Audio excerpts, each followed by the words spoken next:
प्रिय मित्रों, स्वागत है आपका आपके अपने चैनल स्टडी विद प्रदीप पे। सुपर टीटी के लिए स्टडी विद प्रदीप आपके बीच में लेकर के आया सुपर 11 जो कि डेली होता है।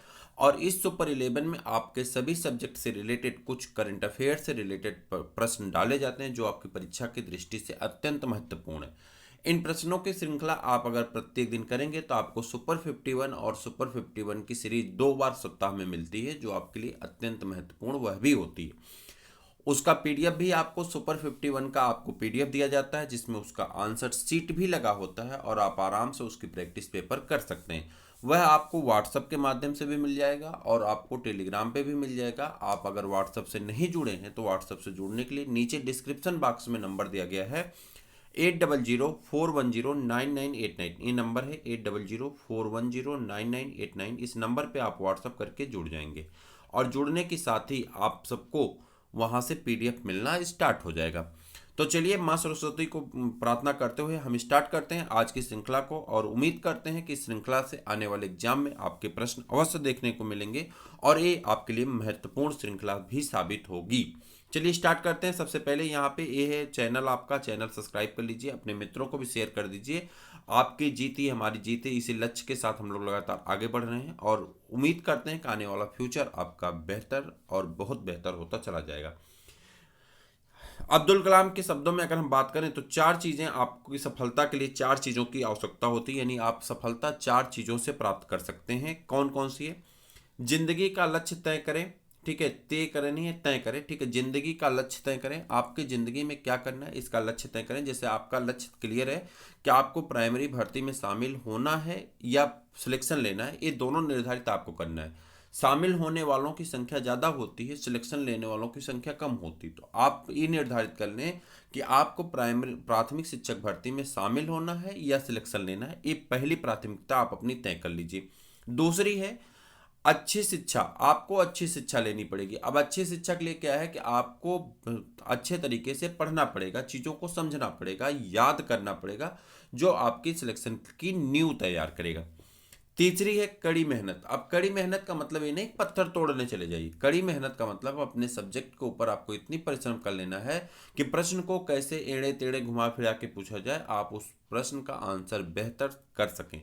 और आपको धैर्य रखना होगा। जैसा कि आप जानते हैं कि शिक्षक बनने के लिए आपने पहले ग्रेजुएशन किया, फिर पोस्ट ग्रेजुएशन किए, बहुत सारे लोग उसका बीएड किए, बीएड करने के बाद टेट, सुपर टेट, फिर उसके बाद रिजल्ट का इंतजार, court, supreme court, high court, इतना ज़्यादा धैर्य रखने के बाद लेकिन आपको नौकरी मिलेगी शिक्षक की। और हम उम्मीद करते हैं कि 2022 के समाप्त होने से पहले आपके हाथ में जॉब हो और आपको सरकारी सैलरी का आनंद मिलता नजर आता हो। चलिए स्टार्ट करेंगे इसी के साथ। जल्दी से चैनल को सब्सक्राइब कर लीजिए और स्टार्ट करते हैं। पहला प्रश्न आज की स्क्रीन पे आपका, और इस पहले प्रश्न का आपको आंसर करना है। यहाँ आप देखिए, हाल ही में केंद्रीय मंत्रिमंडल ने भारत नेपाल सीमा पर धारचूला में किस, ठीक, आपको बताना है धारचूला में किस जो है, ये प्रश्न आपके है हाल ही में, एक सेकेंड, केंद्रीय मंत्रिमंडल ने भारत नेपाल, ठीक, सीमा पर धारचूला में किस नदी पर स्थित निर्माण हेतु ठीक, भारत और नेपाल के बीच समझौता ज्ञापन किया, यानी कौन सा ऐसे पुल का निर्माण करना है जिसके बीच में समझौता ज्ञापन किया गया, और ये निर्माण कहाँ हो रहा है, आपको पता धारचूला में हो रहा है। तो आपको इसके बारे में बताना है कि हाल ही में केंद्रीय मंत्रिमंडल ने भारत और नेपाल की सीमा पर धारचूला में स्थित पुल के निर्माण के लिए कौन सा समझौता किया है, इसके बारे में आपको बताना है। जल्दी से बता दीजिए कौन सा समझौता किए, बताइए इसका आंसर बताइए। कोसी नदी पर, घाघरा नदी पर, गंडक नदी पर, महाकाली नदी पर, ये 4 ऑप्शन दिए गए हैं, आपको बताना है। इसके बारे में आप बताइए, तब तक फिर हम आपको कुछ की जानकारी बता देते हैं। यहाँ पे पहले तो आपका आंसर सही हो जाएगा, कौन सा, महाकाली नदी पर। किस पे? महाकाली नदी पे, ये आपका सही आंसर है। अब ध्यान से मेरी बात सुनिए, महाकाली नदी का दूसरा नाम क्या है? महाकाली नदी का अगर दूसरा नाम पूछे तो इसका नाम हो जाता है शारदा नदी। इसी को हम लोग शारदा नदी कहते हैं, और इसी को हम लोग काली नदी भी कहते हैं। इसी को काली नदी कहते हैं। इसी को हम लोग क्या कहते हैं? काल गंगा कहते हैं, यानी काली गंगा कहा जाता है। इसी का नाम काली गंगा भी है। अगर आपसे प्रश्न में पूछे कि धारचूला बांध का निर्माण भारत और नेपाल में किस समझौते के द्वारा किया जाता है या किस नदी पर किया जा रहा है, इसका निर्माण किया जा रहा है, सेतु का यानी पुल का निर्माण किस पे किया जा रहा है, तो आप कहेंगे महाकाली नदी पर। और महाकाली नदी के बारे में आप जानते हैं 3 नाम से और जानी जाती हैं। इसी को हम लोग काली गंगा कहते हैं, शारदा कहते हैं, या इसी को हम लोग क्या कहते हैं, काली नदी भी कहते हैं। ठीक है। उत्तर प्रदेश और उत्तराखंड में शारदा नदी के नाम से जानी जाती हैं। उत्तर प्रदेश और उत्तराखंड में किस नाम से जानी जाती हैं, शारदा नाम से जानी जाती हैं। ठीक। इनका उद्गम स्थान अगर पूछें तो इनका उद्गम स्थान होता है किसका, महाकाली नदी का उद्गम स्थान जो होता है वो कहाँ से होता है, तो आप कहेंगे इनका उद्गम स्थान काला पानी। कहाँ पे है, काला पानी। और ये काला पानी कहाँ है, उत्तराखंड में। कहाँ पे है, यूके में, मतलब उत्तराखंड में। कहाँ पे, उत्तराखंड में है। ठीक। यह उत्तर भारत में घाघरा नदी से मिल जाती है। उत्तर प्रदेश में जब आती है किससे मिल जाती है, घाघरा नदी से मिल जाती है और गंगा की सहायक नदी के रूप में जानी जाती है। ठीक है।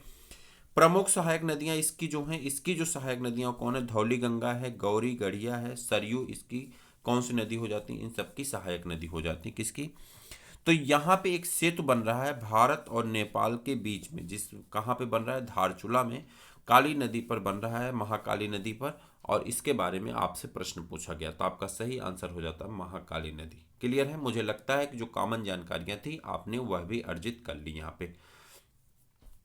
हाल ही में केंद्रीय, इसको और छोटा करें ताकि आप, हाँ, हाल ही में केंद्रीय विज्ञान और प्रौद्योगिकी राज्य मंत्री स्वतंत्र प्रभार डॉक्टर राजेंद्र सिंह द्वारा, ठीक है, भारत के केंद्रीय मंत्री हैं और ये स्वतंत्र प्रभार के मंत्रालय है इनके पास, कौन सा, विज्ञान और प्रौद्योगिकी मंत्रालय इनके पास है। ठीक है। द्वारा भारत के पहले ओपन रॉक संग्रहालय का उद्घाटन किया गया। यानी ओपन रॉक संग्रहालय का उद्घाटन कहाँ किया गया, तो ओपन रॉक संग्रहालय का उद्घाटन करना है आपको बताना। ओपन रॉक यानी चट्टान को ओपन रखने की, रॉक का जो है खुली हुई चट्टानों के बारे में दिया गया है, संग्रहालय बनाया गया और इसका उद्घाटन कहाँ पर किया गया इसके बारे में आपको बताना है, हैदराबाद में। कहाँ पर, हैदराबाद। 6 जनवरी को इसका उद्घाटन किया गया 2022 में। 6 जनवरी 2022 को इसका उद्घाटन किया गया। उद्घाटन स्थल अगर पूछा जाए तो आप कहेंगे हैदराबाद है।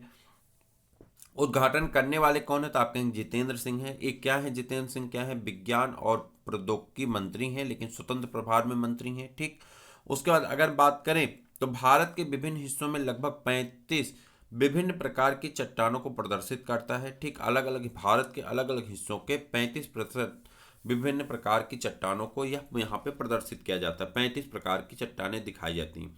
इन चट्टानों की उम्र लगभग 3.3 बिलियन वर्ष से लेकर के 55 मिलियन वर्ष तक की होती हैं। ये चट्टानें पृथ्वी की सतह से 175 किलोमीटर तक की गहराई, ठीक है, गहरा सतह से अगर लें तो 175 किलोमीटर की गहराई तक की अलग अलग स्तरों की निकाली गई हैं ये चट्टानें। इन्हीं को हम ओपन रॉक संग्रहालय कहते हैं। आपको ये सब चीज़ें ज़्यादा ये नहीं याद रखनी, बस इतना याद रखना, ओपन रॉक संग्रहालय, माफ करिएगा, ओपन रॉक संग्रहालय कहाँ पे है, तो आप कहेंगे हैदराबाद में। कहाँ पे, हैदराबाद में। बस इतना आपको याद रखना है, इससे ज़्यादा आपको याद रखने की आवश्यकता नहीं। अब आपको बताना है, ये सामान्य जानकारी का प्रश्न आपके सामने एक है कि आपको बताना केंद्रीय गन्ना अनुसंधान संस्थान, इस समय गन्ना मिल चल रही है तो आपको इसी से रिलेटेड एक प्रश्न बताना है। केंद्रीय गन्ना अनुसंधान संस्थान आपको बताना है कहाँ पर स्थित है, जल्दी बताइए। केंद्रीय गन्ना अनुसंधान संस्थान कहाँ पर स्थित है, चलिए इसको बताइए। उसके पहले हम आपको बता देते हैं कानपुर में। कानपुर में कौन है, कानपुर में अगर आप देखेंगे तो कानपुर में है भारतीय चीनी तकनीकी संस्थान। कहाँ पे है, भारतीय चीनी तकनीकी संस्थान, भारतीय, ठीक, चीनी तकनीकी संस्थान। कहाँ पे, भारतीय चीनी तकनीकी संस्थान कहाँ पे है, कानपुर में। कहाँ पे, कानपुर में। भारतीय चीनी तकनीकी संस्थान कहाँ पे है, कानपुर में। पहला हो गया। अब आपको बताना करनाल में क्या है। करनाल में आप जानते हैं राष्ट्रीय डेयरी अनुसंधान संस्थान है। राष्ट्रीय डेयरी अनुसंधान संस्थान कहाँ पे, अनुसंधान संस्थान कहाँ पे, करनाल में है। राष्ट्रीय डेयरी अनुसंधान संस्थान कहाँ पे, करनाल में है। अब उसके बाद आ जाते हैं लखनऊ में क्या है। लखनऊ में आप जानते हैं CDRI है। CDRI लखनऊ में क्या है, CDRI है, यानी सेंट्रल ड्रग्स रिसर्च इंस्टीट्यूट है। कहाँ पे, लखनऊ में। अब बात आते हैं कोयम्बटूर में कौन है, तो आप कहेंगे कोयम्बटूर में है केंद्रीय जो है गन्ना अनुसंधान संस्थान। कहाँ पे, कोयम्बटूर में। अगर हम आपसे पूछें कि केंद्रीय तंबाकू अनुसंधान संस्थान कहाँ पे, तो आप कहेंगे राजमंदुरी में है। कहाँ पे, राजमंदुरी में है। अच्छा, एक क्वेश्चन और पूछ ले जो आप सबको बहुत ज़्यादा पता है, वो है आपका जो है केंद्रीय वन अनुसंधान संस्थान कहाँ पे है, तो आपको इसका आंसर बताना। केंद्रीय वन अनुसंधान संस्थान कहाँ पे है, तो आप कहेंगे देहरादून में। ठीक है, तो ये चीज़ें आपको। अच्छा, केंद्रीय आलू अनुसंधान संस्थान अगर कोई पूछ ले तो कहाँ पे है, तो आप कहेंगे शिमला में। कहाँ पे है, शिमला में है। अगर कोई आपसे पूछ ले कि केंद्रीय आलू के बाद अगर आपसे ऐसे कोई पूछ ले कि जो है बताइए जो औषध अनुसंधान संस्थान है, तो ये कहाँ पे है, तो आप कहेंगे लखनऊ में। CDRI जिसे कहते हैं। भारतीय मौसम विज्ञान संस्थान कहाँ पे है, तो आप कहेंगे नई दिल्ली में है। एक कुछ ऐसे संस्थान है जो आपसे एग्जाम में पूछे जाते हैं, तो इन्हें आपको क्या करना है, याद करके रखना है। ठीक है, चलिए आगे बढ़ जाते हैं अगले प्रश्न की तरफ। तो हाँ, इस प्रश्न का आंसर आपका कौन हो गया, इस प्रश्न का आंसर हो गया आपका कोयम्बटूर। ठीक है, चलिए आगे बढ़ जाते हैं। घूमर किस राज्य का लोक नृत्य है, चलिए बताइए घूमर किस राज्य का लोक नृत्य है। उसके पहले आपको यहाँ पे 4 ऑप्शन दिए गए हैं, तो घूमर आपको बताना है। उसके पहले बताइए गुजरात का लोक नृत्य कौन सा है। लोक नृत्य गुजरात का कौन है, गरबा है। कौन है, गरबा कहाँ का है, गुजरात का है। गरबा कहाँ का लोक नृत्य है, गुजरात का है। ठीक है, यह गरबा जो होता है गुजरात राज्य में प्रचलित स्त्रियों का लोक नृत्य है। किसका है, स्त्रियों का है। और इन नवरात्र के अवसर पर मनाया जाता है। कब, नवरात्रि के अवसर पर इसे मनाया जाता है। किसे, गरबा को।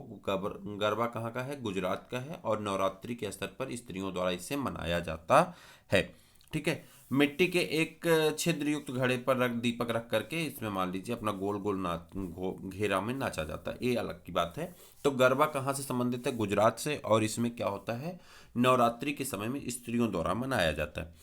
अगला आप बताइए जो है यहाँ पे असम में कौन है, बिहू नृत्य जो है ये किससे संबंधित है। बिहू नृत्य जो है यह असम में मनाई जाती है। और किसके द्वारा, कचारी और कछारी 2 जनजातियां हैं जिसके द्वारा मनाई जाती हैं। और इसका वर्ष में 3 बार आयोजित किया जाता है। तो ये कचारी और कछारी 2 जनजातियां हैं। कचारी और कछारी ये 2 जनजातियां हैं। इन्हीं जनजातियों द्वारा ये मनाया जाता है असम में। और असम का जो नृत्य होता है उसे क्या कहते हैं, बिहू कहते हैं। क्या कहते हैं, बिहू नृत्य है। बिहू नृत्य है। कहाँ मनाया जाता है, असम में मनाया जाता है। और कचारी जनजातियों द्वारा इसे मनाया जाता है। साल भर में इसका 3 बार आयोजन किया जाता है। ठीक है, अब आपको बताना घूमर कहाँ का नृत्य है, तो ये घूमर राजस्थान का नृत्य है। तो आपका सही आंसर कौन हो जाएगा, राजस्थान। तो घूमर कहाँ का नृत्य है, राजस्थान का लोक नृत्य है, जिससे भील जनजाति की स्त्रियां मनाती हैं। किसके द्वारा मनाया जाता है, भील जनजाति के द्वारा मनाया जाता है। इनकी स्त्रियां मनाती हैं। और अब बताना जम्मू कश्मीर की नृत्य कौन सी है, तो इसको आपको बताना है आंसर करके। जम्मू कश्मीर की जो नृत्य है उसे क्या कहते हैं। ठीक, तो आपको इसको बताना है। आपको जम्मू कश्मीर की जो नृत्य होती है इसे क्या कहा जाता है, आपको कमेंट करके बताना है। अच्छा, एक क्वेश्चन और बता दी, कालबेलिया नृत्य कहाँ से संबंधित है। तो कालबेलिया नृत्य यह भी संबंधित है किससे, यह भी राजस्थान से संबंधित है कालबेलिया नृत्य। और यहाँ पे सपेरा जनजाति पाई जाती है। तो जो कालबेलिया है ये सपेरा जनजाति हैं।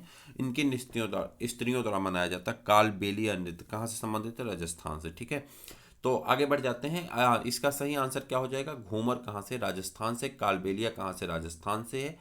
अच्छा, भारतीय पुरातत्व सर्वेक्षण की स्थापना किस वर्ष हुई थी, आपको ये बताना। भारतीय पुरातत्व सर्वेक्षण की स्थापना किस वर्ष हुई थी, ये आपको बताना है। ये प्रश्न आपका अच्छा है। भारतीय पुरातत्व सर्वेक्षण की स्थापना किस वर्ष हुई थी, तो आपका आंसर सही हो जाता है 1861 में। कब हुई थी, 1861 में।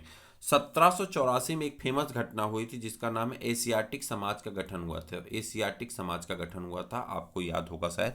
एशियाटिक समाज का गठन हुआ था कब, जो है 1784 में। 1861 में एक महत्वपूर्ण घटना हुई थी, पुरातत्व सर्वेक्षण की स्थापना की गई थी। ठीक है, उसके बाद 1984 में क्या हुआ था, तो आप बता सकते हैं 1984 की कुछ फेमस घटना बताइए। 1984 में क्या हुआ था, तो आपको ये बताना 1984 में क्या हुआ था। अगर आपको याद हो तो आप कमेंट करके जरूर बताइएगा। ठीक, चलिए आगे। अच्छा, 1954 बता दिए। 1954 में क्या हुआ था, तो 1954 में अगर बताएंगे तो ललित कला अकादमी की स्थापना हुई थी। 1954 में साहित्य अकादमी की स्थापना हुई थी। ऐसी चीज़ें आपको याद रखनी। हालांकि आपको याद क्या रखना है, अभी पुरातत्व सर्वेक्षण को याद रखना है, 1784 से संबंधित है। जाकिर हुसैन कौन सा वाद्य यंत्र बजाते थे, आपको बताना है। जाकिर हुसैन जो थे वो कौन सा वाद्य यंत्र बजाते थे, आपको बताना है। सबसे पहले ये बताइए किससे? तबला कौन बजाता था? तबला कौन बजाते थे? तो तबला बजाते थे जाकिर हुसैन। तबला कौन बजाते थे? जाकिर हुसैन बजाते थे। तो आपका ए आंसर तो सही हो गया। तबला कौन है? जाकिर हुसैन। ठीक। अच्छा आप बताइए सितार कौन बजाते थे? तो सितार जो है वो कौन संबंधित है? पंडित रविकिशन। पंडित कौन रविशंकर। पंडित रविशंकर किससे? रविशंकर जो है किससे संबंधित है? सितार से। रविशंकर किससे संबंधित है? सितार से। शहनाई बहुत ज़्यादा पूछा जाता है, बिस्मिल्लाह खां। शहनाई से कौन संबंधित है? बिस्मिल्लाह खां। और सारंगी से उस्ताद बिंदु खां। ये तीन लोग अलग अलग हैं जो कि संबंधित हैं किससे? सितार तबला से जाकिर हुसैन, ठीक है। सितार से आप सभी लोग जानते हैं, सितार से पंडित रविशंकर हैं। और उसके बाद शहनाई, शहनाई बिस्मिल्लाह खां हैं कोई, ठीक है, फेमस हैं। और सारंगी जो फेमस है उस्ताद अली बिंदु, ठीक है। निम्न में से कौन सा संवेग है? आपको बताना है कि निम्न में संवेग कौन है। तो इसका आंसर आपको देना है कि संवेग क्या है। जैसा कि आप जानते हैं मैकडूगल के द्वारा 14 प्रकार के संवेगों की चर्चा की गई है। कितने? 14 प्रकार के संवेगों की चर्चा की गई। अगर 14 प्रकार के संवेगों की हम बात करें तो इसमें 14 इनकी प्रवृत्तियां भी होंगी, मूल प्रवृत्तियां होती, उसी हिसाब से इनके वेग भी संवेग भी होते हैं। एक पलायन है। पलायन संवेग किसके कारण होता है? भय के कारण होता है। युयुत्सा संवेग है, किसके कारण होता है? क्रोध के कारण होता है। निवृत्त संवेग है, किसके कारण होता है? घृणा के कारण होता है। जिज्ञासा संवेग है, आश्चर्य, उसमें जिज्ञासा एक प्रवृत्ति है, किसके कारण होता है? आश्चर्य के कारण होता है। शिशु रक्षा वात्सल्य है, ठीक। शरणागत विषाद है। रचनात्मकता सृजनात्मक भावना है। संचय प्रकृति आपका स्वामित्व की भावना है। और क्या कहते हैं एकाकीपन, एकाकीपन किससे संबंधित है? सामूहिकता से संबंधित है। और आपने पढ़ा होगा भूख, भूख किससे संबंधित है? भोजन अन्वेषण से संबंधित है। और दैन्य, दैत्य क्या है? दैन्य जो है आत्महीनता से संबंधित है। श्रेष्ठता, श्रेष्ठता की भावना आत्मगौरव है। और उसके बाद आमोद हास्य है। तो यहाँ पर आपको बताना है कौन ऐसा है जो एक संवेग है। तो यहाँ पर आप देखेंगे आमोद जो है एक किससे संबंधित है? आमोद एक तरह का संवेग है, मूल प्रवृत्ति है। और इसका जो संवेग है और इसका जो मूल प्रवृत्ति होती है वो क्या होती है? आमोद का हास्य होती है। क्या होती है? हास्य होती है। ये आपके टेट के एग्जाम में कई बार पूछा गया है। किसने दिया था? मैकडूगल के द्वारा दिया गया है। मैकडूगल ने दिया था। कितने? मैकडूगल ने जो है मैकडूगल के द्वारा ये 14 अलग अलग संवेग के बारे में बताया गया है, जिसमें से एक हमारे एग्जाम में दिया गया था आमोद, ठीक। चलिए, बोली जाने वाली भाषा, बोले जाने वाली भाषा की सबसे छोटी इकाई क्या होती है? आपको बताना। बोली जाने वाली भाषा की सबसे छोटी इकाई क्या होती है? ध्वनिग्राम होता। क्या होता है? ध्वनिग्राम होता। बोली जाने वाली भाषा की सबसे छोटी इकाई क्या होती है? ध्वनिग्राम। इसी को हम लोग क्या कहते हैं? फोनिम कहते हैं। क्या कहते हैं? फोनिम कहते हैं। क्या कहते हैं? फोनिम कहते हैं या ध्वनिग्राम कहा जाता है, ठीक है। अनुच्छेद में यह वर्णित है कि संसद के अवकाश में राष्ट्रपति को अध्यादेश जारी करने की शक्ति दी गई है। राष्ट्रपति को अध्यादेश जारी करने की शक्ति दी गई है आपके अनुच्छेद 123 में, ठीक है। राष्ट्रपति को अध्यादेश जारी करने की शक्ति कहाँ दी गई है? अनुच्छेद 123 में। अनुच्छेद 213 में, 213 में किसको? राज्यपाल को अध्यादेश जारी करने की शक्ति दी गई है। तो एक ये 124 किससे संबंधित है? तो आप कहेंगे 124 न्यायालय की स्थापना से संबंधित है। किससे संबंधित है? न्यायालय की स्थापना से संबंधित है। और इसके बाद अगर हम बढ़ जाएं तो यहाँ पर आपका दिया गया 112, ये किससे संबंधित है आपको ये बताना है, ठीक है। फिर से हम लोग एक बार देखेंगे अगर, तो यहाँ पर देखेंगे जो हमारा यहाँ पूछा जा रहा है कि अनुच्छेद में वर्णित है, किस अनुच्छेद में यह वर्णित है क्या कि जो है किसको? राष्ट्रपति को अध्यादेश जारी करने की शक्ति दी गई है। तो राष्ट्रपति को अध्यादेश जारी करने की शक्ति दी गई किसमें? तो आप तुरंत बता देंगे 123 में। संसद में अगर अवकाश में है तो समय राष्ट्रपति अध्यादेश जारी कर सकता है अनुच्छेद 123 के तहत, ठीक। दूसरा अगर दिया गया 213, बस शब्दों का हेर फेर कर दीजिए, 213 दिया गया है राज्य विधायिका अगर सत्र में नहीं है तो राज्यपाल अध्यादेश जारी कर सकता है। 124 किसके संबंधित है? इसमें इसके अंतर्गत सर्वोच्च न्यायालय के गठन की बात की गई, यानी जो सुप्रीम कोर्ट है उसके गठन की बात की गई अनुच्छेद 100 किसमें? 24 में। 124 में किसका? सुप्रीम कोर्ट के गठन की बात की गई। 112 में क्या दिया गया है? प्रत्येक वित्तीय वर्ष में राष्ट्रपति द्वारा संसद के समक्ष बजट पेश किया जाता है। तो ये आपका 112 में दिया गया है। क्लियर हो गया? चलिए, किस अनुच्छेद के अंतर्गत राष्ट्रपति महान्यायवादी की नियुक्ति करता? आपको बताना है कौन सा ऐसा अनुच्छेद है जिसके अंतर्गत राष्ट्रपति जो है महान्यायवादी की नियुक्ति करता है, तो वो आपका अनुच्छेद हो जाता है अनुच्छेद 76 आपका सही आंसर हो जाएगा। राष्ट्रपति महान्यायवादी की नियुक्ति किसमें करता है? अनुच्छेद 76 के अंतर्गत करता है। ठीक, अनुच्छेद यहाँ पे दिया गया है जो है 2। अनुच्छेद 2 किससे संबंधित है? नए राज्य के प्रवेश की स्थापना से संबंधित है। 214 किससे संबंधित है? 214 संबंधित है राज्यों में उच्च न्यायालय के गठन से। ठीक है, राज्यों में उच्च न्यायालय के गठन से, उच्च न्यायालय के गठन से संबंधित कौन है? न्यायालय से कौन संबंधित है? 214 राज्यों में उच्च न्यायालय के गठन से संबंधित है 214। और सुप्रीम कोर्ट के गठन से संबंधित है हाई कोर्ट, सुप्रीम कोर्ट से। ए हो गया हाई कोर्ट के लिए, और सुप्रीम कोर्ट की अगर बात करें तो यहाँ पे हो जाता है 124। ठीक, शब्दों का फिर यहाँ पे भी है 76। हमारे प्रश्न का आंसर 76 है। और उसके बाद आगे बढ़ जाएंगे 129। तो 129 से आपको बहुत ज़्यादा मतलब नहीं, बस आप कह सकते हैं सर्वोच्च न्यायालय एक अभिलेख न्यायालय होगा। सर्वोच्च न्यायालय क्या होगा? एक अभिलेख न्यायालय होगा। सर्वोच्च न्यायालय एक अभिलेख न्यायालय होगा। सुप्रीम कोर्ट जो है वो एक तरह से अभिलेख न्यायालय हो जाएगा। किसमें? 129 में बताया गया सुप्रीम कोर्ट एक अभिलेख न्यायालय है। ठीक, और हमसे पूछ रहा महान्यायवादी की नियुक्ति, तो अनुच्छेद 76 हमारा सही आंसर हो जाता है। आपको अगला प्रश्न बताना है। हमने 10 प्रश्नों के आंसर और प्रश्न आपको बता दिए। आपको अगले प्रश्न का आंसर देना है, जो कि आपको देना है अनुच्छेद 330 किससे संबंधित है। इसका आंसर आपको कमेंट करके बताना है। ठीक है, हम सुपर 11 की यह श्रृंखला आपको प्रत्येक दिन मिलती है, जो आपकी परीक्षा की दृष्टि से अत्यंत महत्वपूर्ण है। और मैं भरोसे से कह सकता हूँ कि आने वाले एग्जाम में ऐसे प्रश्न आपको देखने को मिलेगी। प्रत्येक दिन आप करते रहेंगे सुपर 51 में इन्हीं प्रश्नों के साथ साथ और प्रश्नों को शामिल करके आपको उसका सुपर 51 की एक सीरीज दे दी जाती है, जिसका पीडीएफ भी आपको दे दिया जाता है। आपको उसमें आंसर भी मिल जाता है। तो आप जुड़े रहेंगे तो आपको लाभ अवश्य मिलेगा। इसका आंसर कमेंट करके बताइए किससे संबंधित है। फिर हम लोग मिलते हैं किसी और वीडियो में, तब तक के लिए इजाज़त दीजिए। जय हिंद।